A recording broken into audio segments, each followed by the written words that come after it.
yo empecé este podcast buscando conocer colombianos que admiro alrededor del mundo, digamos que tengan la particularidad de ser de izquierda por razones ideológicas o simplemente por razones humanas. Y pues yo siempre lo tenía a su merced de referencia como el científico colombiano de Twitter, pero se me ha desaparecido un poquito porque ha estado tan perdido. Pues Mario, le cuento que sí, es verdad, me he desconectado un poquito de las redes sociales en el último par de años. Yo tiendo a asociar esa desaparición con el periodo de la pandemia y la última elección presidencial. Creo que fueron unas épocas en las que hubo una intensidad particularmente fuerte en los intercambios en redes sociales con respecto a posiciones diferentes sobre la pandemia, relación a la política, con relación a todo. Como que sentí que necesitaba un pequeño break, ¿no? Como tratar de mirar un poquito desde afuera. Y obviamente yo era muy activo también en Twitter, que ahora se llama X, obviamente por razones que ya hablaremos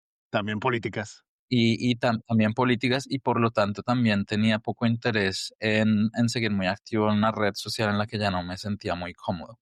Y, Sí, y claro, entonces no tuve entiendo. tampoco la iniciativa de cambiarme a otra y nada, sigo monitoreando la realidad, pero ya no en una situación como tan directa como lo hacía con Twitter durante la pandemia y poco No, después. bueno, y cuando uno puede y logra desconectarse de las redes sociales y tiene como la oportunidad de volver a redescubrir la vida real que es como la que en realidad tiene un impacto benéfico sobre nosotros. Las redes sociales, por más que uno las filtre, las cure bien, las elija bien, sigue haciéndonos bastante desdichados, la verdad. Sí, estás mirando la realidad a través de un filtro particular, un Ujú, filtro que además, digamos, las personas que son, digamos, propietarias de estas redes sociales hacen ese filtro lo más narrow posible y lo más, digamos, como dirían, posible, ¿no? Que quieren ujú, que te llegue cierto contenido solamente, quieren que tu visión esté marcada generalmente por ciertas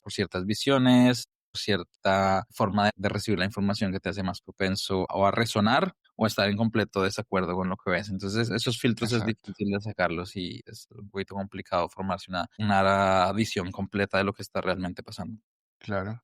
Profe, y pues es que su merced tiene muchas cosas más interesantes que hacer, ¿no? Que andar tuiteando. Bueno, eso es lo otro, digamos, a medida que la carrera ha ido avanzando, ahora soy subdirector de un centro de investigación que se llama Astro AI, aquí en el observatorio en Harvard Smithsonian donde trabajo, en el que estamos tratando de aplicar algoritmos de inteligencia artificial y machine learning a estos datos inmensos que nos llegan de los telescopios que hoy en día estamos recolectando datos a razón de terabytes cada noche. Esperar que un conjunto de humanos, investigadores, estudiantes estén en capacidad de analizar ese volumen de datos a la razón a la que necesitaríamos analizarlos para que los resultados científicos emerjan, pues es ya casi Ajá, que un sueño, ¿no? Entonces, ahora estamos empleando de la manera más responsable posible algoritmos de inteligencia artificial para extraer la información útil de esos datos. Y eso ha ok. venido con un montón de responsabilidades nuevas, alta. Entonces, claro, ya el tiempo que tienes para dedicarle a un problema particular de la realidad nacional en Colombia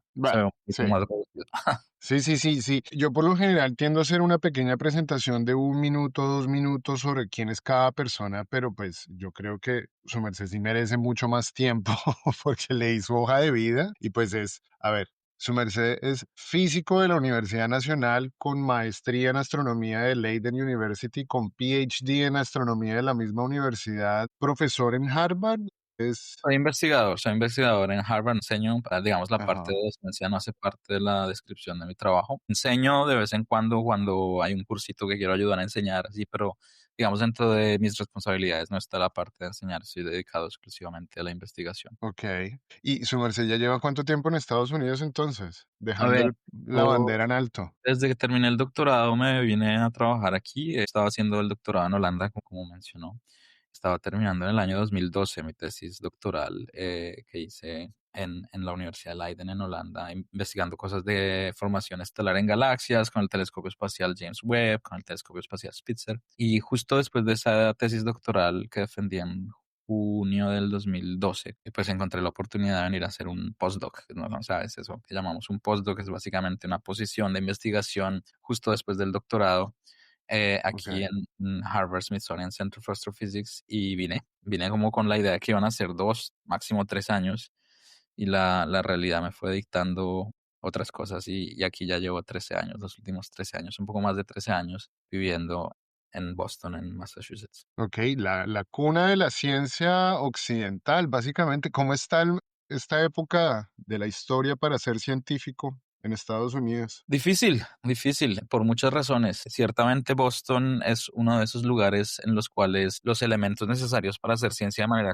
exitosa están ahí. Tienes instituciones con muchísimo prestigio, con muchísimos recursos. Está obviamente pues la Universidad Harvard, el Instituto Tecnológico de Massachusetts, el MIT, pero está también Boston University, la Universidad de Massachusetts. En fin, hay una serie de recursos desplegados justamente a la investigación con un excelente nivel de, digamos, de interacción con la industria, ¿no? Entonces aquí hay muchísimas startups basadas en Ujú, cosas como biotecnología, inteligencia artificial. Entonces es un ambiente como muy próspero. Y aún así, ujú, vean la situación actual en la cual pues estamos en una situación en la cual no hay interés de parte del gobierno federal en financiar ciertos aspectos de la ciencia, en financiar incluso ujú. aspectos de la ciencia que uno pensaría que son motivo de orgullo nacional en los Estados Unidos. Por ejemplo, la exploración espacial, la astrofísica, se han visto terriblemente afectadas por digamos, por esta especie de negación de lo científico. Por desgracia, lo que ha pasado es que la idea de la ciencia y la idea de cómo practicamos la ciencia como seres sociales también, que hacemos parte de una red social, se ha empezado a interpretar como desde el punto de vista de que la ciencia sea parte de un aparato liberal, sabes que Sí, está tratando de coartar ciertas posiciones conservadoras o que está tratando de prevenir ciertas posiciones que son claramente anticientíficas de emerger, ¿no? exacto. Y en eso ha influido mucho todo esto de la libertad de expresión y de la libertad de prensa, porque entonces resulta que ahora libertad de expresión también tiene que significar decir libremente cosas que son netamente y claramente anticientíficas y esperar a que no haya una confrontación o un debate al respecto, porque en el Claro. momento que tratas de cuestionar si esas posiciones son válidas en un ambiente académico, pues entonces se vienen estas discusiones sobre, es que no te gusta esta opinión, y entonces Ujú, la estás negando o la estás tratando de, como dicen, cancelar, ¿no? Que es el término sí. que se. Entonces eso se ha convertido en un problema que se ha transferido también a la situación de funding, ¿no? Entonces las universidades en los Estados Unidos se han convertido como en bastiones de lo liberal que tiene que ser atacado desde el punto de vista de las instituciones conservadoras que se han sentido de cierta manera relegadas en el ambiente académico, Ujú, no porque estén realmente relegadas, sino porque obviamente continúan a impulsar ciertos temas de una manera que no es académica, es decir, que no están basadas en la evidencia, que no permiten una contraparte, que no permiten una discusión sensata basadas en la evidencia. ujú. Y eso es lo que está pasando. El resultado final es que obviamente nos estamos encontrando en una situación en la cual los fondos federales han sido bastante ¿Congelados? algunos congelados, algunos grants congelados, las instituciones federales que generalmente financian la ciencia, como el National Science Foundation, la Fundación Nacional de Ciencia y NASA, están viendo sus recursos afectados por estas discusiones políticas y por lo Ujú. tanto la habilidad que tienes para hacer ciencia, para obtener los recursos necesarios, para obtener los estudiantes, los postdocs, los investigadores necesarios, se está viendo. Así que no es el mejor momento. Sí, sí, yo me acuerdo llegar a Estados Unidos.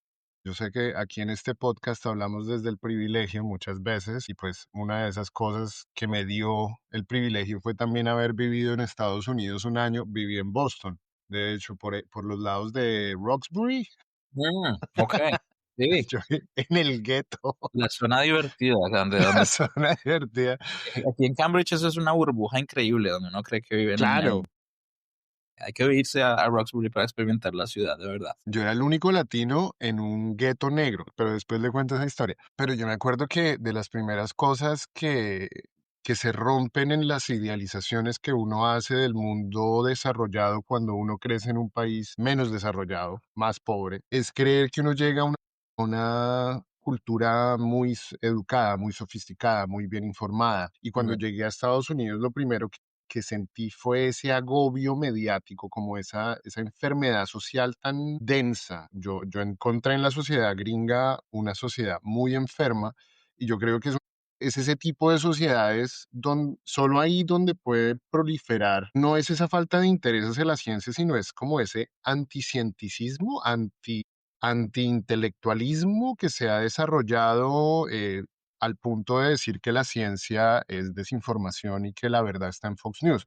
Es decir, ese nivel de negación es prácticamente antagónico a la ciencia y eso creo que es el ambiente general ahorita, ¿no? Sí, o sea, es una situación muy contrastante. Sin duda es innegable que los Estados Unidos sigan siendo una potencia, aun cuando han desacelerado en los últimos años. En cuanto a Ujú, la generación de conocimiento nuevo, en cuanto al liderazgo tecnológico, ahora, por ejemplo, justamente te hablaba de cosas de inteligencia artificial. Es innegable que en este momento hay una competencia fuerte con China, sobre todo por los recursos que permiten entrenar estos algoritmos complejos, pero Estados Unidos sigue siendo una potencia fuerte en ciencia. Y sin embargo, sigue siendo una sociedad también profundamente segregada en todo respecto, incluso con respecto al acceso al conocimiento. Entonces es lo que dices tú, ¿no? Hay una sociedad que por un lado marca la pauta en términos de investigación, donde ujú, los mejores resultados con respecto a biotecnología, inteligencia artificial, astrofísica, lo que quieras, ujú. y sigue generando premios Nobel cada año. Y al Sí. mismo tiempo, esa especie de ventaja intelectual y tecnológica vive en una burbuja, ¿sabes? Entonces, donde Ujú, a la que solo tienen acceso a ciertos estamentos de la sociedad y por fuera de esa burbuja vive una sociedad completamente desinformada, completamente desinteresada en términos tecnológicos y no solo desinteresada, sino además en contraposición con unas visiones que desde mi punto de vista son absolutamente fundamentales para el desarrollo normal y, digamos, próspero de una sociedad, que son visiones que tienen que ver con el acceso al conocimiento, con la curiosidad, con el pensamiento crítico.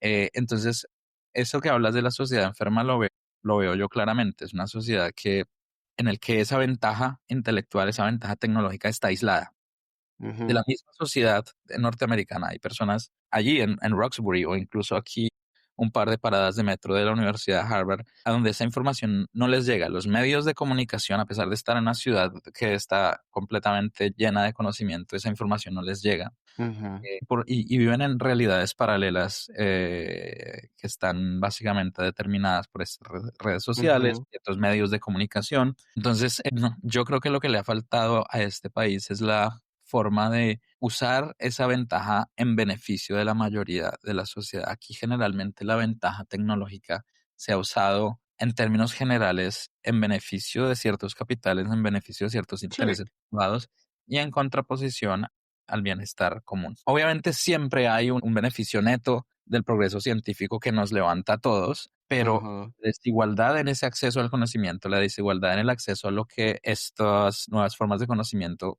¿A pueden quién lucran? ¿A quién benefician? quien benefician, pues esa desigualdad sigue allí. Y Sí. eso es un síntoma grave, complicado, cuya tendencia no veo que se esté revirtiendo, ¿no? Está como, se está haciendo más pronunciada, Ujú, hay un interés claro de que esa tendencia, yo lo interpreto de cierta manera, te lo digo sinceramente, yo lo interpreto de cierta manera como, yo creo que lo que está pasando políticamente en el mundo y no solo en los Estados Unidos, sino también incluso en Europa y me atrevería a decir incluso en un país como Colombia, es que las sociedades han empezado a darse cuenta que todo lo que veníamos, por ejemplo, como científicos advirtiendo desde hace varias décadas, el calentamiento global, las ujú, amenazas nucleares, esas amenazas que sabíamos que estaban allí, llevamos décadas diciendo, esto es un problema, hay que solucionarlo, es un problema. Como que hubo cierto deseo de solucionarlo. Ese deseo de solucionarlo solo llegó al punto en el cual las políticas que eran necesarias para frenar esas tendencias estuvieron en contraposición con el crecimiento económico de naciones emergentes, la lucha por la hegemonía. Y entonces en ese momento ya no hubo un deseo para continuar esas políticas. Y lo que está pasando ahora es que la gente ciertas élites políticas y sociales están de cierta manera andándose por vencidas y diciendo ujú. esto ya no tiene solución. Lo que tenemos que hacer es nosotros, los de esta burbuja, ponernos en la mejor posición posible para estar bien nosotros y lo demás. Sí. Y eso lo ves y eso lo ves, por ejemplo, en temas de inmigración, ¿no? O sea, la política antimigración en Europa, en Estados Unidos, está claramente dictada por una actitud tribalista de aquí nos protegemos nosotros. Ya no hay una intención de Ujú. proteger a la comunidad, es una intención de protegerme a mí, a los que son como yo, a los que son parte de mi tribu. Claro, y volviendo a la ciencia, es que me quiero ir por varios lados, pero volviendo a todo el tema de que sí, la migración, hay estadísticas que dicen que la migración no es per se mala y pues que tiene sus causas en ciertos asuntos sistémicos. Pero volviendo al cambio climático, donde hay ese conflicto entre los intereses económicos de los grandes capitales y pues las necesidades de la humanidad. Eso nos lleva al debate de Colombia se puede desarrollar sin petróleo y apostarle toda la transición energética, por ejemplo, que digamos que son debates que deberían darse en grises y en matices, pero pues esa decisión de Petro de decir que nos vamos todo por la transición energética y dejamos el petróleo lo más rápido posible, ¿es a tu juicio sensato? No necesariamente sensato. Yo creo que las políticas públicas tienen que ser pragmáticas, tienen que ser sensatas, tienen que ser Ujú, realizables. Yo creo que hay una posición claramente ideológica en el debate sobre la transición energética, una posición ideológica con la que yo tiendo a estar muy de acuerdo en cuanto a que es necesario empezar a abandonar combustibles fósiles, investigación y desarrollo en alternativas para la energía. Y no solo, a ver, no solo creo, yo no creo que ni siquiera que eso, antes de la presidencia actual de los Estados Unidos, yo ni siquiera creo que esa era una posición necesariamente liberal o de izquierda, como lo quieras llamar. Yo creo que ujú. esa era una posición a la que incluso las grandes compañías de combustibles fósiles habían llegado a la misma Sí, conclusión. y Tenemos la que ONU en el 2000 había hecho objetivos de desarrollo sostenible. Sí, es verdad. Claro, entonces ese es un cambio que es necesario. Hay que hacerlo de manera paulatina, hay que hacerlo de manera gradual, hay que hacerlo de manera inteligente, hay que mirar cuáles son las fuentes de energía, cuáles son las necesidades, la demanda, y sobre todo hay que hacerlo de una manera en que la economía como un aparato conjunto no se vea completamente afectada por una transición demasiado rápida. Mira, yo tengo un problema con las transiciones demasiado rápidas. Sí. Este es un ejemplo. Yo creo que tú puedes estar de acuerdo con ciertas posiciones políticas y con ciertas posiciones sociales, como por ejemplo la necesidad de acomodar nuestras fuentes energéticas al cambio climático. Y sin embargo, creo que no puedes simplemente imponer esas condiciones en toda la sociedad, porque la sociedad es un matiz de perspectivas, matiz de intereses, una matriz de engranajes que funcionan unos con otros. Ujú, Y las transiciones demasiado rápidas generalmente llevan a una confrontación, a una ah, posición reaccionaria de quienes se sienten afectados. Y lo que está claro. pasando políticamente en el mundo es justamente eso, es una reacción a una transición cultural demasiado rápida en ciertas cosas que son importantes, pero Ujú. que no tuvo en cuenta un poco la contraparte, ¿no? Que no tuvo la intención un poco del diálogo, de decir, ok, ¿dónde nos vamos a encontrar para...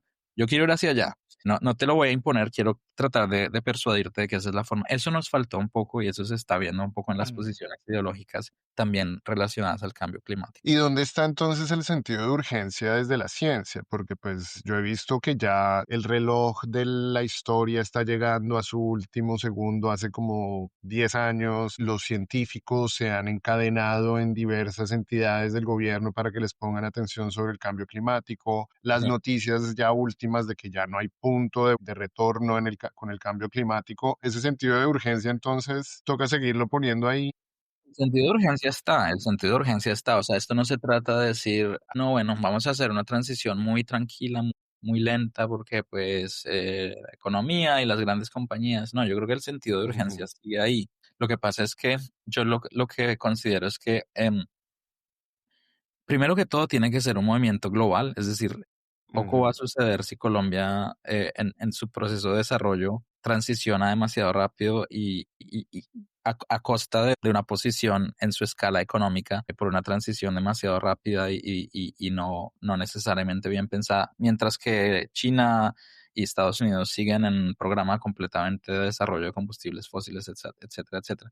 Entonces yo creo que ujú, primero que todo tiene que ser una urgencia global. Y además me parece que de todas formas, con respecto al papel de los científicos, a mí lo que me preocupa es que la ciencia se convierte en un comodín también ideológico, ¿no? Entonces a ti, los científicos hemos estado por mucho tiempo alertando sobre estos riesgos ujú, y al mismo tiempo los científicos también han estado siendo esgrimidos como la solución, ¿sí? Entonces ujú.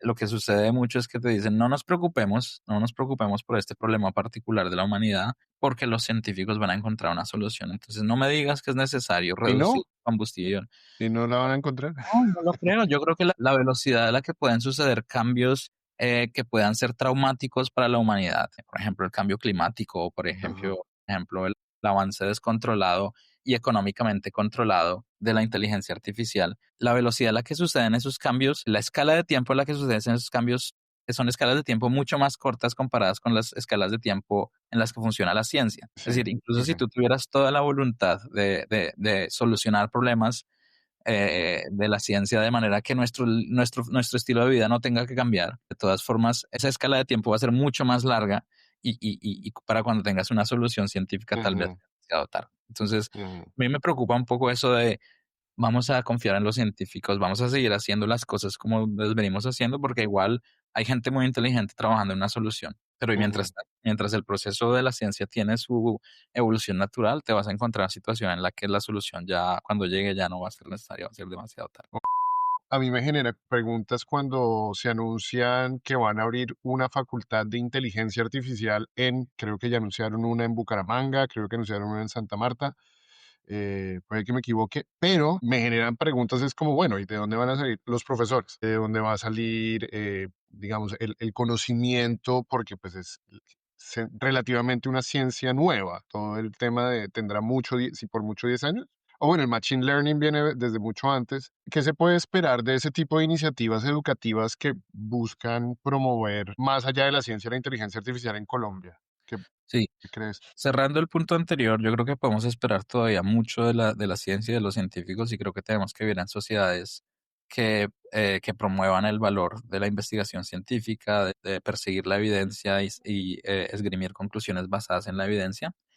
Lo que quería decir es que las soluciones no pueden venir solo de la ciencia. Hay una Sí. componente social de cómo solucionamos los problemas. Y la pandemia fue un gran ejemplo con las vacunas que eventualmente solucionaron ese problema, pero antes de eso fue necesario un movimiento social que permitiera que las sociedades funcionaran bajo las condiciones en las que vivían.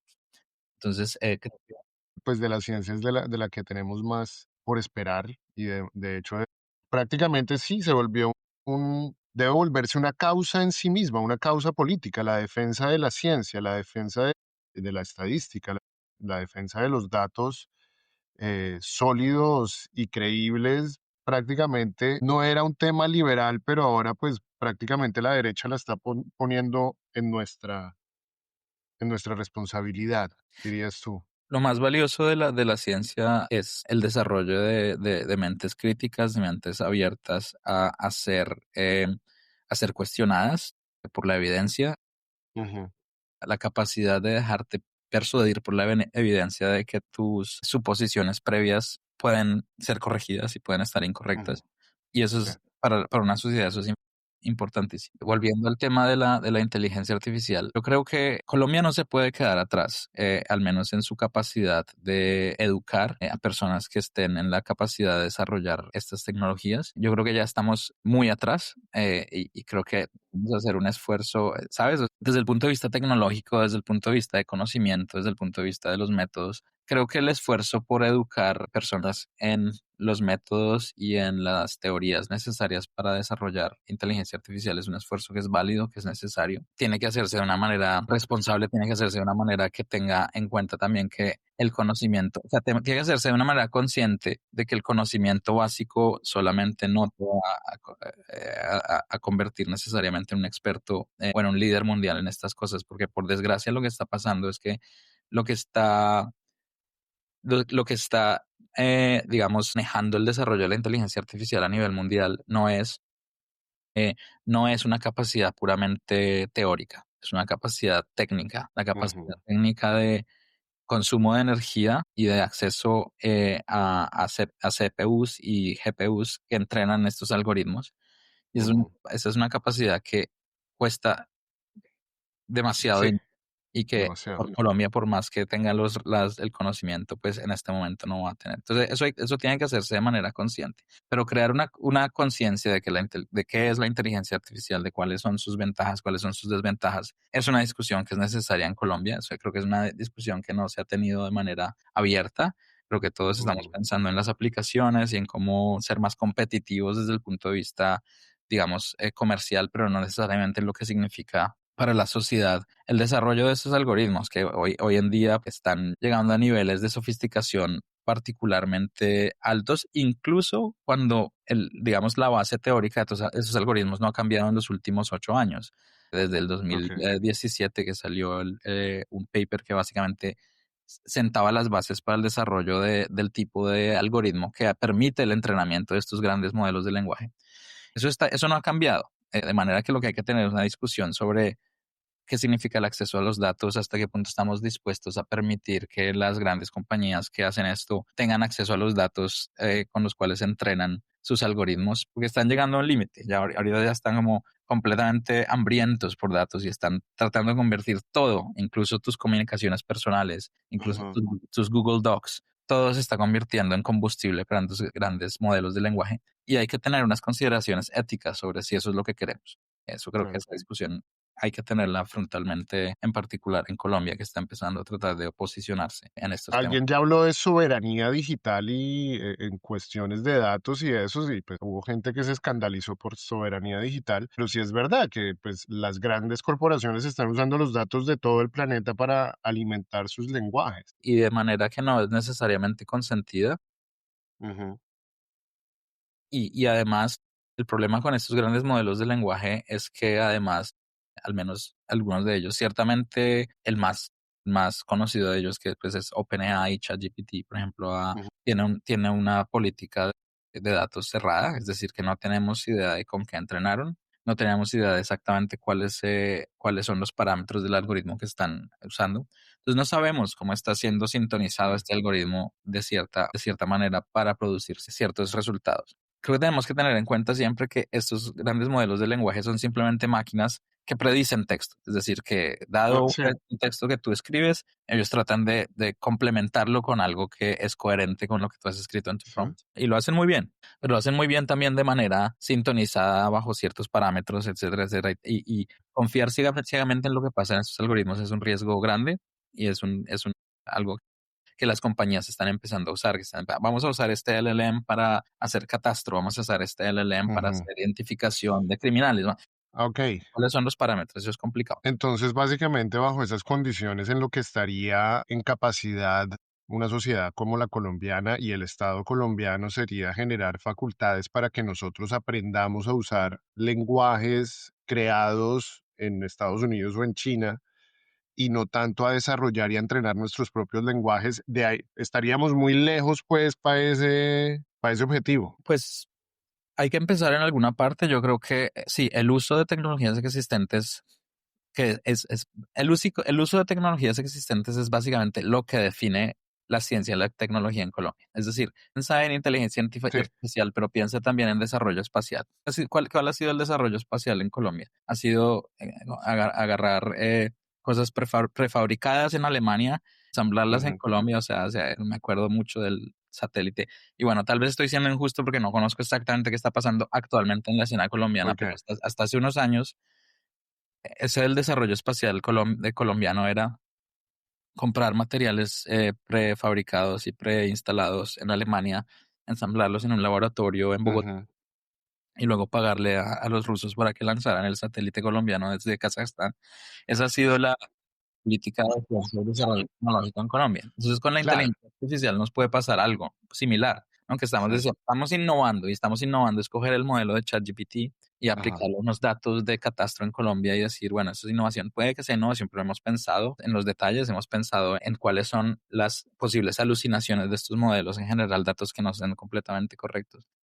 ajá, Yo creo que estamos atrás, pero no estamos tan atrás. Fundamentalmente la inteligencia artificial es estadística y creo que tenemos grandes capacidades de formar personas que entiendan muy fundamentalmente lo que hacen estos modelos y creo que tenemos que promoverlo.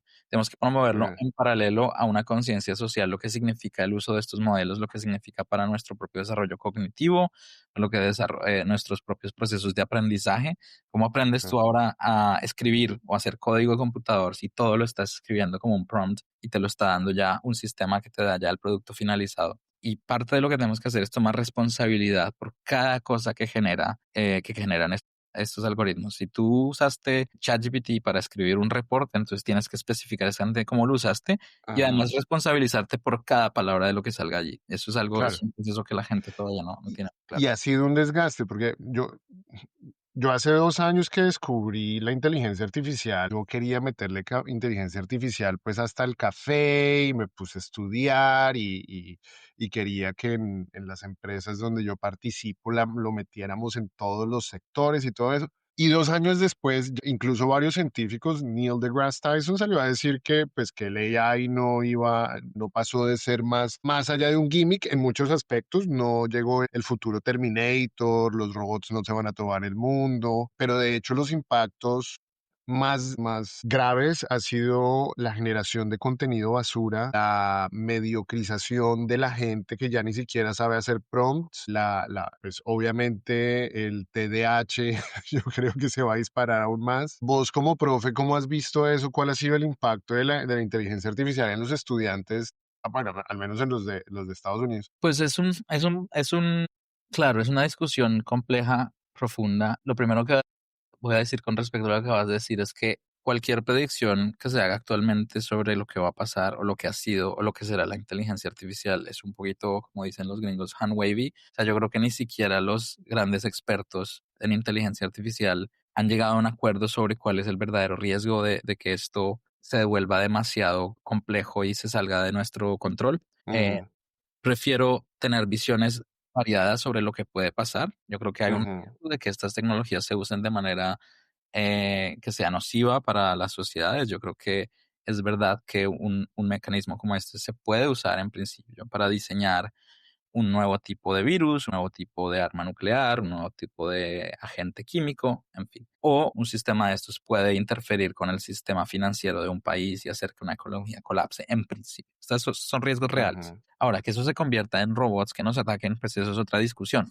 Yo creo que eso es casi ciencia ficción, pero no creo que ni Neil deGrasse Tyson ni los grandes expertos o los grandes CEOs de estas compañías tienen muy claro lo que va a pasar. Hay estudios y eso hay que mirarlo un poquito con pinzas. Es decir, ajá, es una herramienta y hay que usarla de manera positiva. Con respecto a los estudiantes, claro, el problema es que ya no tenemos certeza de dónde vienen los productos, digamos, académicos. Ya no tenemos certeza de si lo que presentaste como una tesis lo escribiste tú o si el código de computador que usaste para este proyecto lo escribiste tú. Entonces, ha tenido sin duda un impacto en nuestra capacidad de entender ciertos problemas, ha tenido una capacidad en los estudiantes de producir material escrito, ha tenido impacto en la capacidad de los estudiantes de entender lo que está haciendo su código de computador y eso es un ujú, problema grave. Entonces, por eso te claro, digo, y luchar contra eso no es una cuestión de decirles a los estudiantes que no lo pueden usar. La solución yo creo está en encontrar mecanismos en los cuales los estudiantes se vean en necesidad de justificar el uso de esa herramienta y de explicar ujú, exactamente qué fue lo que la herramienta les proporcionó, pero además de estar en capacidad de replicar algunos aspectos de lo que esos algoritmos les permiten. Es decir, si tú puedes hacer, o sea, si tú sabes hacer código computador, tienes que estar en capacidad de sentarte media hora a escribir este código computador tú solo. Si tú sabes ujú, escribir un ensayo sobre literatura latinoamericana, tienes que ser en capacidad de sentarte tú y escribirlo a mano. Lo que creo que tiene que pasar es que tiene que haber mecanismos en los que esta herramienta sea incorporada, porque creo que esperar a que la gente deje de usarlos, pues es un poquito ingenuo, claro. pero sí tratar de controlar el nivel de apropiación que los estudiantes asumen sobre los productos que la inteligencia artificial produce. Claro, pero entonces ahí no es solo de asumir responsabilidad, sino de asumir apropiación sobre la información, lo cual ya es de por sí imposible porque no hay agencia. Porque, por ejemplo, otro de los síntomas que ha mostrado la inteligencia artificial, por ejemplo, en algunas empresas que lo han aplicado y se han dado cuenta que el margen de error de la inteligencia artificial es mayor o similar al de los humanos, pero entonces ahora los humanos tienen que entrar a generar una doble cantidad de atención y de revisión y digamos que se suman los dos márgenes de error. Es decir, las empresas terminaron viendo que revisar y asumir responsabilidad o evitar riesgos por el margen de error de la inteligencia artificial les genera más esfuerzo, les ha generado más responsabilidad y más esfuerzo. Y ha habido como un quiebre y como una cierta desilusión en algunos casos, por ejemplo, en la logística, lo que yo he escuchado, 2 errores son carísimos. Entonces, evitar esos 2 errores genera también nuevos esfuerzos. Mira, la forma en la que lo veo yo más claramente es con esto de los self-driving cars, los carros Sí. automáticos. Porque, claro, puede que resulte en accidentes y efectivamente no podemos esperar que un automóvil que se mueva de manera autónoma no tenga accidentes. Y la cuestión es ahí, son los accidentes que se generan por automóviles que son autónomos. Es la razón de accidentes. La frecuencia de esos accidentes es menor a la frecuencia que tiene un humano o no. Ujú.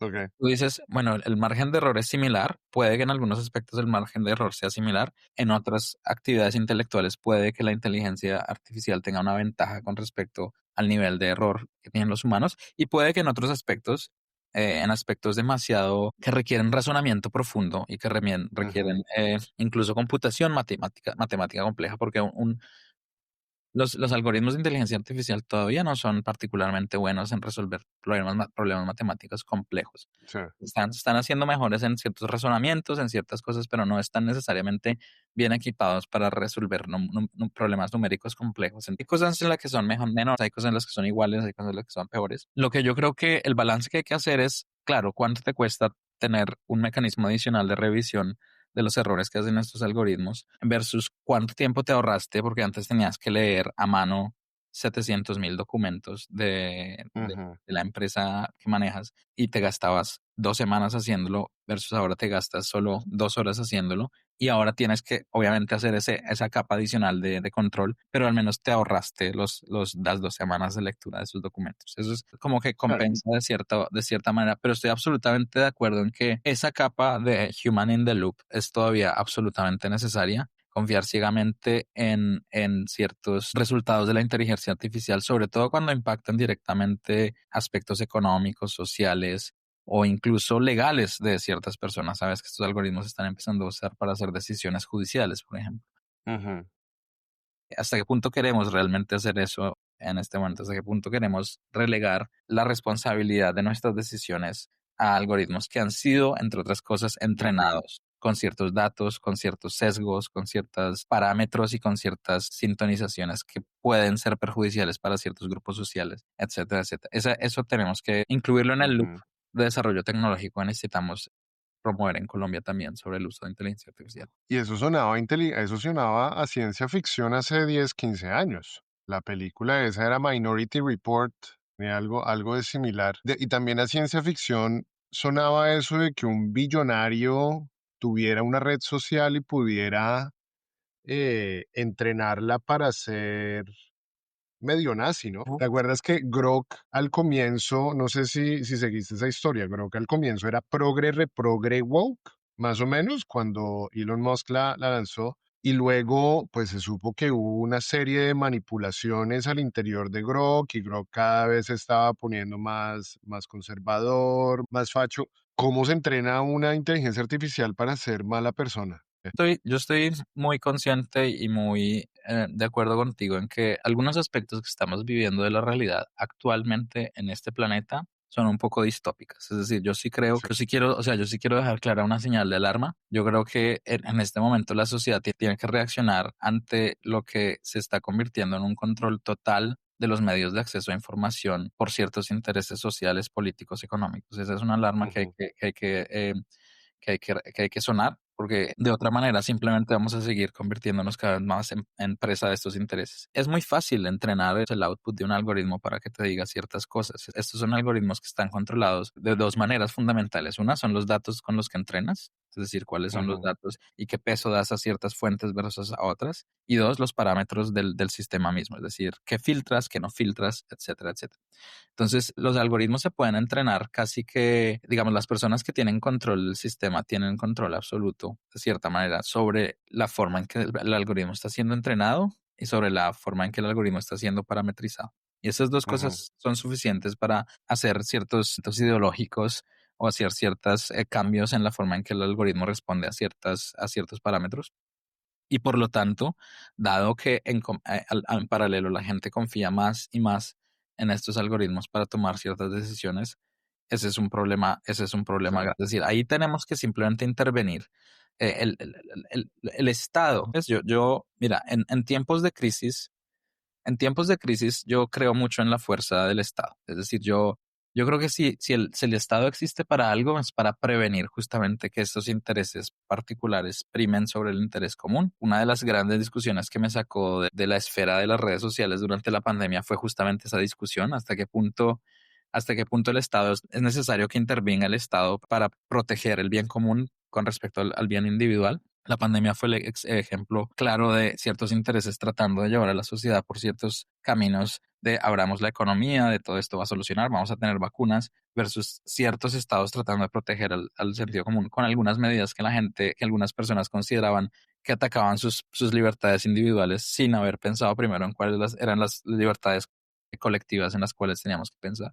Y lo mismo está Ujú, pasando con la inteligencia artificial, ¿no? Entonces ahí el Estado tiene que intervenir. A mí me gusta mucho, por ejemplo, el marco regulatorio en Europa sobre inteligencia artificial. Me gusta mucho más ujú, el marco regulatorio en los Estados Unidos, porque es un marco regulatorio que tiende a proteger al individuo, no solo al individuo, sino como ciudadano, sino también a la sociedad en cuanto a protección de los ujú. datos, en cuanto a las prerrogativas que tienen las compañías para acceder a ciertos datos y para informar a los ciudadanos que usan estos sistemas cuáles son las falencias, cuáles son los errores. Ese marco regulatorio que impone el Estado es necesario, creo que tiene que ser necesario también en Colombia, y no sé hasta qué punto ha avanzado Colombia en un sistema regulatorio de la Ujú. inteligencia artificial, pues una discusión que tenemos que tener urgentemente en Colombia también. Es una buena pregunta, pero pues yo creo que sí. En Colombia todo está muy embrionario y yo creo que no se ha tenido, al menos públicamente, no sé qué haya pasado con el Ministerio de Ciencia. Yo he escuchado muchas críticas, yo no soy experto, obviamente, en temas de ciencia y menos en Colombia, pero pues estamos a tiempo de dar la charla. Cuando quiera, montamos un grupito, no solamente desde la ciencia, sino desde la ética, desde la historia, desde la industria. Pero mencionaste algo ahorita en torno al Estado y todo esto. ¿Cómo están viendo ahorita en los círculos académicos de la inteligencia artificial esa conexión del Estado, y le voy a decir régimen de Trump, con las grandes de la inteligencia artificial? Porque Trump se ha visto rodeado de Google, de OpenAI, de Alphabet, de Microsoft, de Twitter, obviamente, que prácticamente están haciendo una alianza, régimen, inteligencia artificial, como para hacer esto que ya han llamado el tecnofeudalismo. Eso Ujú. se está charlando, me imagino, que en tu círculo cercano. Sí, obviamente hay un interés claro. Digamos que se combinan las peores cosas, ¿no? En ciertos momentos. Aquí se está combinando, obviamente, un interés claramente expresado por el gobierno federal de los Estados Unidos de proteger intereses de los grandes capitales, Ujú, pero además se está combinando con un deseo por conservar la hegemonía en el desarrollo de la inteligencia artificial. La cuestión, por ejemplo, de qué tantos chips, ¿sabes? ujú. Entrenar a un algoritmo de inteligencia artificial requiere cierto tipo de tecnología en cuanto a los circuitos electrónicos que usas para hacer. Sí. Y, a este punto, la discusión es cuántos chips de estos que producimos en Estados Unidos vamos a dejar que lleguen a China, vamos a dejar que lleguen aquí y allá. Pero también existe esta especie de conglomerado de compañías que están allí haciéndole la corte al gobierno federal para que los regule menos, para que les permita tener acceso a ciertos recursos energéticos, para que les permita negociar con terceras naciones y construir uno de estos centros de datos inmensos bajo ciertas condiciones. Eso es probablemente más que el riesgo de la inteligencia artificial per se. El riesgo son estas confabulaciones entre el gobierno que entre el Estado. Desde mi punto de vista, el Estado existe para proteger el bien común. Y en este momento el Estado, en términos del desarrollo de la inteligencia artificial, en este país al menos, existe para proteger los intereses de las compañías que están en capacidad de mantener la hegemonía en contraposición y en, digamos, perjuicio de las personas que son los usuarios y que son los ciudadanos comunes. Ujú, Es un problema grave que hay que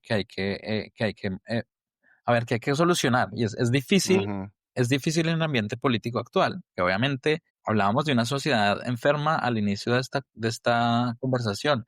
Y yo creo que el síntoma más claro de la enfermedad de la sociedad norteamericana es justamente que no hay un mecanismo que nos permita salirnos de ese loop de influencia. Es decir, que lo único que podría romper ese ciclo es acción política en el Congreso, ujú, ¿no? Pero esa acción política está completamente coartada por esos mismos capitales. Es decir, tú sabes que aquí las campañas políticas están gravemente afectadas por recursos que son básicamente recursos. No hay límites, no hay regulaciones sobre quién dona, quién hace cierto tipo de ujú. lobbying. Al final, salir de ese loop es absolutamente complicado y yo creo que ahí Lo único que veo que puede eventualmente parar esta situación es una dislocación social, que yo a veces siento que este país está encaminándose cada vez más a una situación de Ahora, tensión, sí. y en contraposición ver unas sociedades como la sociedad europea, que con todos sus problemas es un poquito más regulada, y de pronto el contraste en una sociedad que logra, digamos, cabalgar sobre las ondas de este Ujú, crecimiento de la inteligencia artificial de una manera que es socialmente más equitativa versus el rompimiento social que está generando esos Estados Unidos. Creo que es lo único que va a hacer que políticamente reaccione la sociedad norteamericana, porque la estoy viendo ujú. caminando hacia la protección de los intereses, los grandes intereses privados, y alejándose de los intereses del común. Con otro elemento, y es que hasta cierta, digo, en cierta medida, esa industria de inteligencia artificial y de la tecnología en Estados Unidos sigue dependiendo mucho de migrantes y todo el tema de las HB1s y de Trump hace poquito reconociendo que no hay suficiente talento nativo en Estados Unidos, que me parece otro síntoma de esa enferma sociedad gringa que se volvió perezosa, que se volvió arrogante, que se volvió que ellos tienen derecho a la abundancia por nacimiento y por nacionalidad y que en realidad ya no quieren ser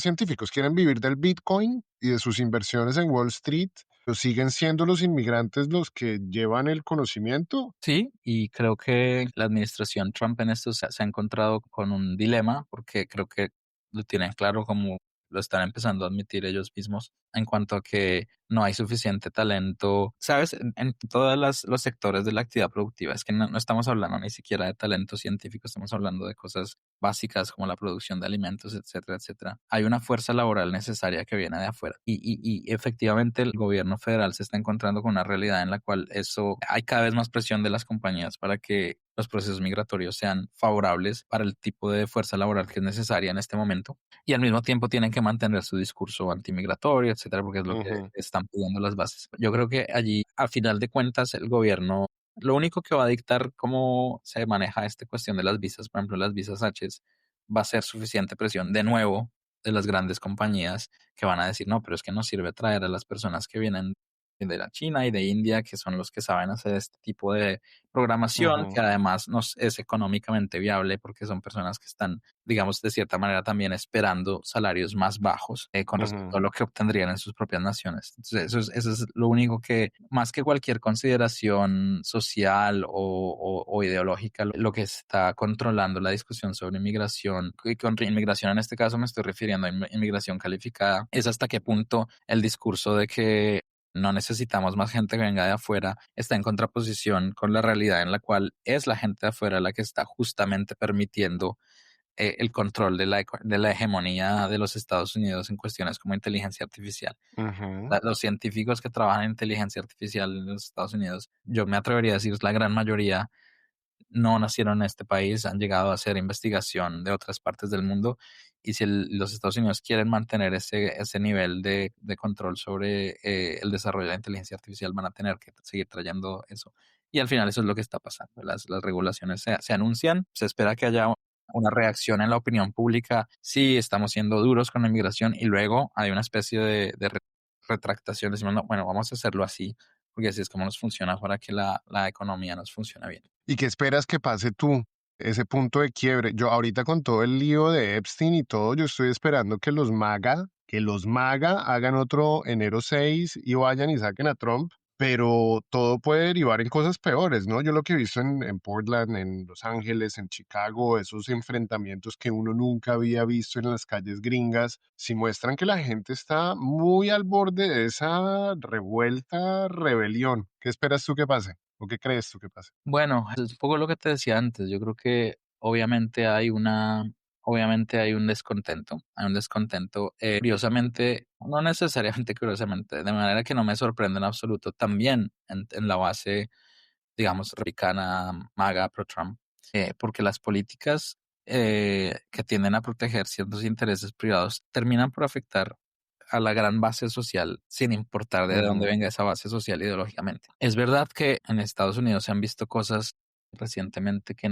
eran impensables hace 20 años en este país, como esas grandes protestas en la calle, como los campamentos en las universidades en defensa de ciertas causas. sí.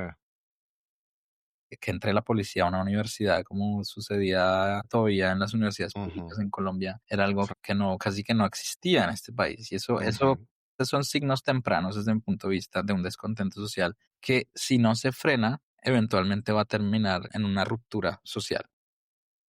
Yo ujú, no me atrevería a predecir cuándo ni cómo es esta ruptura social, pero ciertamente te pongo como ejemplo el presupuesto recientemente pasado por el Congreso de Estados Unidos, que es un presupuesto temporal, porque estamos en un estancamiento tal políticamente en este país que no hay capacidad de acuerdo, pero el presupuesto temporal no hace provisiones para coberturas de salud que estaban garantizadas bajo Obama ujú, que ahora los republicanos están tratando de quitar de allí sin ofrecer una alternativa. ujú. Obviamente, sí, Obamacare beneficia a republicanos y demócratas por igual. A la Sí. gran base maga se beneficia de estas cosas. El Obamacare viene siendo como el POS, como, sí, como la afiliación al POS, Sí, y una al CISBEN. un sistema público que cubra a la mayor parte, a la mayor fracción posible de personas por la mayor fracción posible de condiciones, obviamente con muchas limitaciones, pero es un Ujú, blanket, no es una cobija básica que no existía antes de Obamacare y que los republicanos, por más que la detesten, no han logrado ofrecer una alternativa reemplazarla. Sí. que beneficie a su propia base. Entonces, ¿cómo puede suceder? Yo espero que no suceda. Ya lo que pasa es que veo que a veces las sociedades simplemente reaccionan a un nivel de tensión, ¿no? Es como en la física, cuando hay un nivel de potencial lo suficientemente alto, sucede una descarga. Aquí también estamos llegando a situaciones potencialmente altas de tensión social, con el problema adicional que yo veo un problema y es que hay un concepto de orden, ¿sabes? Lo que llaman aquí ley y orden, que tiende a interpretar cada manifestación social como un ataque a lo establecido, como un ataque a los Ujú, valores en los que supuestamente está fundada la nación sí, de organización. Y entonces la reacción tiende a ser fuerte y tiene todos los medios ¿sabes? Frenar estas manifestaciones, sí. porque tú ves Yo, fuerza que eso es tú... lo que yo le llamo el unidireccionalismo gringo. Uno se demora en conocer gentes de diferentes países y de conocer las personalidades estereotípicas, digamos, de diferentes países. Y yo he tenido la suerte de conocer pues gente de todo el mundo, digamos, en largos periodos de tiempo, incluida muchos gringos. Y los gringos son las personas que nacen con una visión y no la cambian nunca. Y cualquier ataque a esa visión, es decir, cualquier observación o cualquier diferencia con esa opinión es prácticamente considerada un ataque. Y por eso también viene mucho del destino manifiesto, de ese excepcionalismo de que ellos son mejores y que por lo tanto su forma de ver el mundo es mejor que la de todos. Uno se demora en conocer que los gringos no son tan fascinantes como parecen, sino que están casados con sus convicciones de una forma tal que es dificilísimo sacarlos de ahí, ¿no? Sí, bueno, y ahí lo que pasa es que obviamente cuando uno dice los gringos, pues se refiere a un montón de cosas. Claro, Y también. yo creo que obviamente nosotros incurrimos a menudo en la generalización y obviamente yo creo que como en todas las sociedades hay varios estamentos y hay varias posiciones, hay varios sectores de la sociedad. Yo creo que en general, en promedio, sí hay ciertas tendencias a ciertas visiones. En promedio, sí hay una tendencia a un desconocimiento de lo que pasa más allá de las fronteras de los Estados Unidos o incluso más allá de las fronteras de tu propio Ujú, pueblito en el medio de Kansas, pero obviamente también hay una varianza inmensa en lo que hay movimientos sociales muy fuertes, muy significativos en los Estados Unidos que defienden causas que uno desde, digamos, desde la visión típica de quien ve a los Estados Unidos como el imperialismo, etcétera, etcétera, que obviamente a nivel del gobierno federal es muy cierto, pero hay personas, hay una base social en los Estados Unidos que está en contra de eso y hay movimientos sociales en contra de lo que está pasando en la Corte Suprema de Justicia con respecto a lo que está pasando en inmigración. Aun cuando ujú, la inmigración es un poquito más lento porque obviamente a la gente le importa poco. ujú, Pero es verdad que sí hay como ciertas fijaciones ideológicas, ciertas fijaciones en la forma en que se entiende el mundo y hay ciertas, por desgracia, así como un gran sistema de inteligencia artificial, la sociedad gringa está muy sintonizada con ciertos valores que son de cierta manera muy narrow, ¿no? Entonces, el ujú, espectro político en los Estados Unidos es muchísimo menos diverso del espectro político en Colombia Por ejemplo, o en Europa, ¿sabes? en Europa es muchísimo más diverso, claro. Donde no hay, o sea, posiciones, digamos, progresistas de izquierda que son completamente razonables, que han sido adoptadas como políticas de Estado en varios países muy económicamente liberales e incluso políticamente conservadores, han sido adoptadas como políticas de Estado, como políticas de maternidad, políticas de cubrimiento de salud, etcétera, etcétera. Aquí son consideradas comunistas, ¿sabes? Obviamente Ujú, no por cada individuo que vive en este país, pero ciertamente por las vertientes políticas que están en control de las cámaras. Y ese es un problema. Eso es lo que tú te referías como ¿cómo le decías? Unilateralismo gringo, unidireccionalismo. yo creo que así es como se manifiesta en esa tendencia a tener un espectro de visiones políticas muy limitado. Y eso se está Sí. viendo obviamente también en cada discusión que estamos viendo aquí socialmente, lo cual no implica que no haya un movimiento social fuerte que se está oponiendo a lo que está pasando. ¿Qué tan efectivo es ese movimiento social? Es lo que me preocupa, porque no es un movimiento social que esté en condición de que si no es a través de la política, no veo, es que ni siquiera a través de de un movimiento de choque, porque las instituciones tienen un arraigo muy fuerte en la fuerza pública y en el Ujú, law and order, ¿no? Entonces, la única forma claro. posible de empezar a mejorar eso es a través de la política, y la política está a su vez completamente tomada por estos intereses privados. Y por los dos partidos, porque cada vez que aparece una tercera vía, tanto republicanos como demócratas se encargan de neutralizar a esa tercera vía. Por ejemplo, Cornel West a mí me parecía un candidato maravilloso, pero pasó tan absolutamente ignorado que hasta la señora del Partido Verde lo opacaba. Pero sí, es muy difícil, es muy difícil que la sociedad gringa cambie políticamente y yo sí ahí sí creo que va a ser solamente por las vías de hecho. Y porque ahorita los que medio pueden salvar al mundo es el pueblo y esas organizaciones de base en Estados Unidos que se encarguen de su propio desorden porque pues Trump decían que habían sido los rusos y que yo no sé qué, pero Trump es un síntoma de la enfermedad estadounidense. De Eso acuerdo. no tiene ninguna otra excusa. De acuerdo. Sí, yo creo que es complejo y por desgracia es que a lo que llamas al menos actualmente, a lo que llamas las vías de hecho, tampoco les veo mucho prospecto, justamente por lo que te decía. O sea, Ujú, tiene que haber un proceso en el cual, tendría que haber un proceso en el cual ese descontexto social permee hacia estamentos que están en capacidad de controlar pues la fuerza para que algo de esto suceda. Y lo veo todavía muy lejano en la sociedad norteamericana que eso suceda. Entonces, pero quería mencionarte un poco también, bueno, la situación en Colombia y la situación de la relación entre los Estados Unidos y Colombia, etcétera, etcétera. Lo que obviamente en este momento está, pues, de manera que es obviamente justificable en completa oposición y lo que podría significar, pues, una intervención militar norteamericana, por ejemplo, en Venezuela, etcétera, etcétera. No ujú, sé cómo se está esto percibiendo en Colombia, pero me parece que es un factor súper potencialmente complejo para las relaciones del gobierno colombiano con los Estados Unidos y para las implicaciones que tiene el deseo actual de la administración federal en Estados Unidos de controlar el hemisferio y y de evitar cualquier posición contraria a las doctrinas norteamericanas, que es lo que me preocupa, podría eventualmente pasar en ujú. Colombia también. Ese es un tema que me parece complejo. ¿Tú crees que más allá de las palabras y de la boconería de Trump, sí hay una posibilidad real? Anoche lo hablábamos y lo hemos hablado varias veces, que no creemos que haya una intervención como tal, y yo creo que solamente es palabrería, porque Trump dice mil cosas y cumple cinco, más o menos.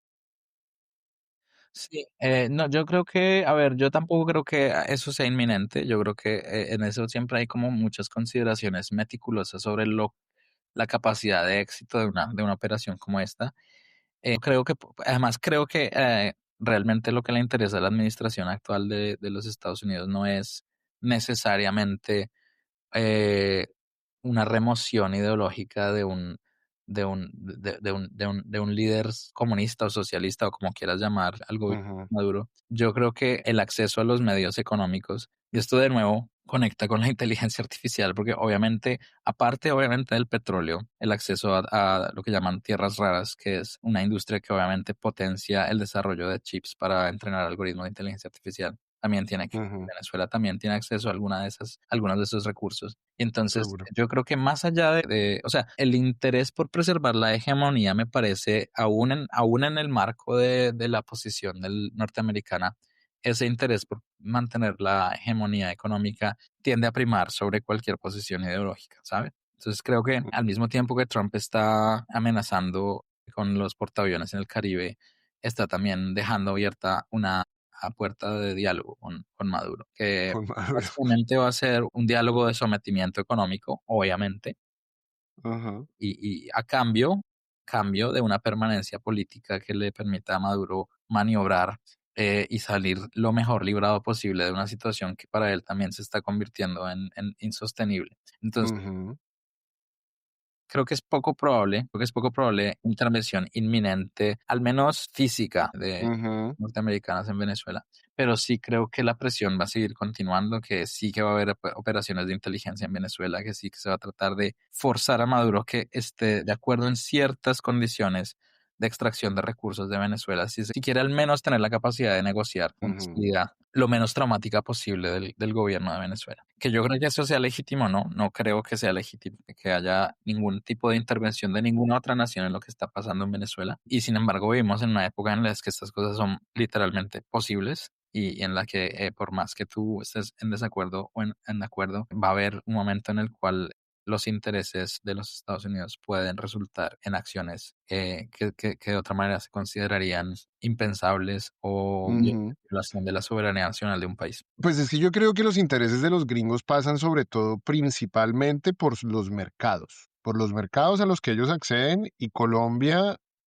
sigue siendo uno de sus mercados más fuertes en América Latina y estoy hablando de McDonald's, Coca-Cola, los productos gringos. Yo creo que es para ellos ahorita entrar a desestabilizar ese mercado, que mal o bien siempre ha sido su mejor aliado, que siguen teniendo assets sobre todo en Colombia y además también leyéndolas como los mensajes contradictorios que Trump lanza, porque sí, Trump lanza ataques contra Petro, pero no le pone aranceles a Colombia y de hecho la metió en el grupo de quitarle aranceles. Es decir, yo creo que Trump juega un rol de vociferar los intereses que tienen Rubio, los intereses que tienen los venezolanos y los colombianos de Miami y pues sus amigos Bernie Moreno y todos ellos, pero no creo, y Trump lo usa como forma de desestabilizar, pero no creo que el estamento gringo, porque ya un sitio web que se llama trueconservative.com, que escribe un artículo, Don't Do It, Mr. President, hablando de Venezuela y hablando de la región del Caribe y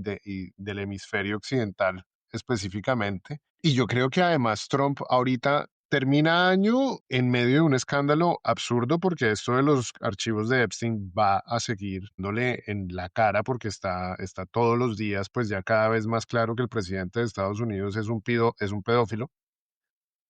Creo que se puede decir casi que a ciencia cierta. Entonces yo no creo que ese tipo, o a menos de que lo use como una maniobra de mayor distracción, empezar una guerra en Venezuela. Yo creo que ese sería el único escenario que lo llevaría a cometer esa locura. Si no, no creo, porque Sí, es el imperio, no es Trump. sí, hay una serie de intereses por debajo del gobierno federal que estarían completamente en contra de una desestabilización de la región y creo que obviamente esos estamentos tienen una vía de comunicación con el gobierno federal y van a pesar en la decisión. Ujú. Lo de los escándalos internos, sí, bueno, lo que pasa es que también veo que la intención del presidente es un poco convertirlo en una cuestión de, bueno, pero ustedes también, ¿no? Yo creo que ahorita ya le está buscando más bien, porque obviamente, fíjate que hay un montón de demócratas que están también metidos Sí. en esa situación. El presidente, el antiguo presidente de Harvard, entre ellos, Lawrence Summers, tenía una bandera, no, Larry Summers era también presidente de Harvard, sí, además de ser de estar en el gobierno de Obama, de Obama. estuvo de presidente de Harvard hace ya como unos 15 años. Y él acaba de renunciar a cualquier intervención pública, dice que va a seguir enseñando, pero en la Universidad de Harvard está empezando una investigación, en fin. Entonces, Salió Chomsky, Chomsky salió. Estoy triste. fíjate, ahí es donde las posiciones ideológicas se diluyen un poco en la condición humana, ¿no? O sea, tú puedes tener unas posiciones políticas determinadas y aún así Mm, comportarte como un humano en todas sus decadencias y en todas sus... Y no estoy acusando a nadie de nada, simplemente sí, estoy diciendo que las personas que están mencionadas allí casi que vienen de cualquier posición del espectro político, sí, espectro social. Bueno, social no, obviamente social no, pero político sí. Y que por lo tanto, yo creo que lo que está tratando de hacer la administración Trump es, o Trump personalmente, es jugar con eso, ¿no? Jugar con que, ah, bueno, me están acusando a mí. Entonces al final no sé qué tanta distracción va a necesitar, pero sí que me temo, como tú dices, que haya una necesidad de una intervención. Lo que pasa es que el movimiento MAGA también es un movimiento antiintervencionista, ¿no? O sea, la base sí. trumpista no quiere tropas norteamericanas en otros países y ciertamente no está interesada necesariamente en una intervención en el Caribe, a menos que se ajuste a la narrativa anti-inmigración, ¿no? Que es a lo que le están apostando, ¿no? Entonces eso, pero en fin, lo considero poco probable y creo que no. Pero algo tan grave como lo de los archivos Epstein es la escisión que está sucediendo al interior del movimiento MAGA y del Partido Republicano.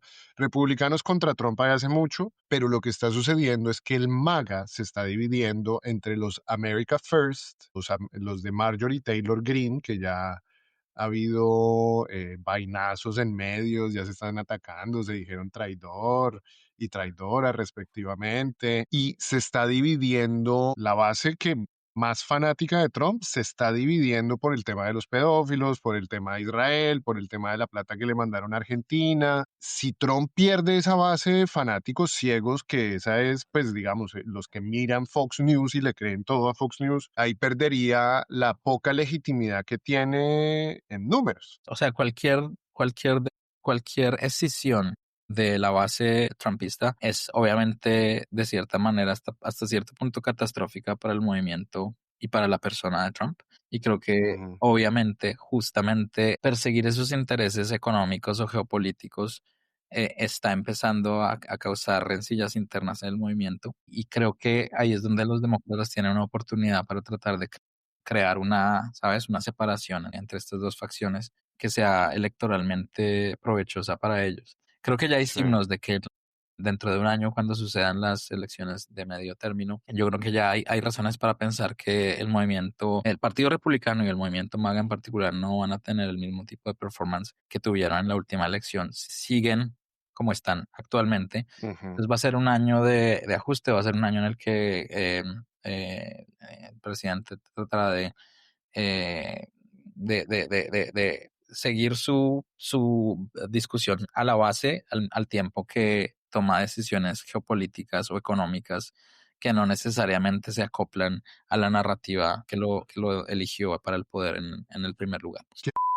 Para cerrar también te quería preguntar entonces, si pasa algo en Estados Unidos, ¿qué vas a hacer vos? ¿Para dónde arrancas? ¿Te devuelves a Colombia o qué? Bueno, para mí Colombia siempre ha sido un destino deseado en el largo y en el corto plazo. Me gustaría mucho tener un impacto más directo en lo que está pasando en Colombia en estas discusiones sobre ciencia, sobre tecnología, sobre política. Obviamente que me interesa un movimiento, a mí me interesa mucho un movimiento en Colombia que sea progresista, que sea de izquierda, que sea un movimiento que haga prevalecer el bien común sobre el bien privado e individual. El experimento de la izquierda en los últimos tres Ujú. años ha sido un experimento que yo consideraba necesario desde muchos puntos de vista y a partir del cual podemos también aprender ciertas lecciones. Entonces, yo creo que tenemos en Colombia lo necesario para crear un movimiento social, político, que siga estas premisas de la evidencia, que siga una tratamiento responsable de la información y que persiga causas que son socialmente deseables. Yo creo que lo que le ha faltado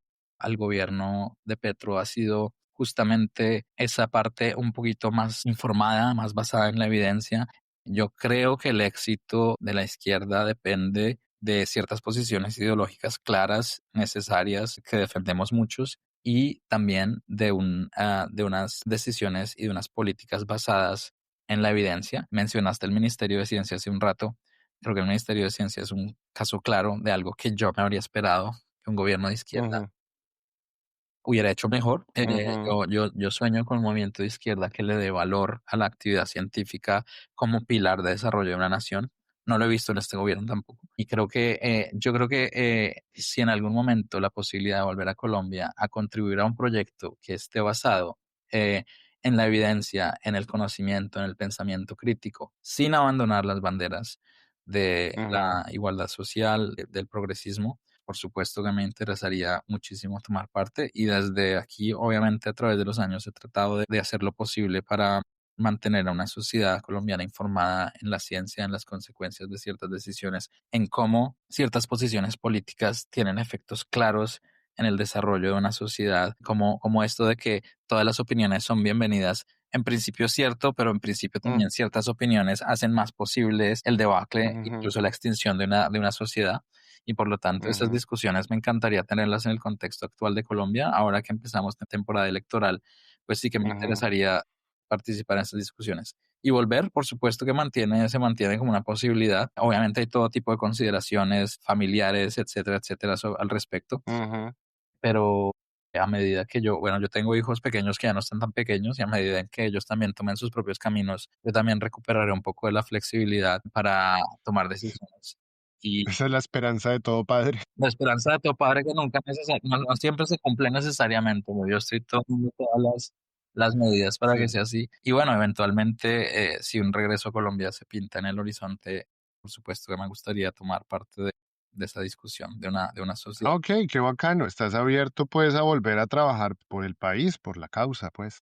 Sí, por una sociedad mejor, una sociedad donde el beneficio de de la sociedad se maximice. Algo un poquito muy utilitarista, pero obviamente que me interesa y creo que en este Ujú, momento tenemos elementos para lograr un movimiento de izquierda en Colombia responsable, informado, que es lo que nos ha faltado. Creo que es lo que ujú. y menos con mucha ideología, pero menos ideologizado. Es decir, que haya una capacidad de transformar las ideologías en acciones concretas, Sí. informadas, y creo que eso es posible en Colombia actualmente y sí que me interesaría tomar parte de ese proceso. Sí, exacto, pero si bien no hay que ideologizar la ciencia, sí hay que poner una ideología al servicio de la ciencia y a defenderla, porque ahorita pues toca defender a la ciencia porque a la otra orilla ideológica no le gusta la ciencia, no le gusta el conocimiento, no le gusta leer, no les gusta nada. Entonces, bueno, ya el presidente Petro nos escucha, espero que se haya enterado que desde la ciencia no estuvieron muy satisfechos con la labor en el Ministerio de Ciencia de este cuatrenio, pero esperemos que Iván Cepeda también nos escuche y sepa que aquí tenemos un científico de talla mundial dispuesto a ayudar. Me encanta. Y ojalá escuchen él y todos los demás, que la ciencia, sin importar de dónde vengas, es una herramienta necesaria, deseable para Ujú. cualquier sociedad y que es la única forma de avanzar económicamente como sociedad es tener una sociedad basada y una economía basada en el conocimiento. Bueno, profe, pues cuando quiera abrimos este espacio, cuando haya temas relacionados con ciencia que involucren ciencia, así sea tangencialmente, pero pues usted también tiene una buena posición política y opinión política, súper abrir este espacio, bienvenido. Me encantaría ¿Listo? hablar de nuevo sobre temas de ciencia, inteligencia artificial y cómo eso impacta a las sociedades con un grupo mayor. Aquí estaré para charlarlo y ofrecer una opinión. Profe, súper. Qué honor el que me hace estar aquí. Muchísimas gracias por venir a la Bodega Podcast, profe. Mil gracias por la invitación, Mario, y buen día y bueno, estaremos en comunicación.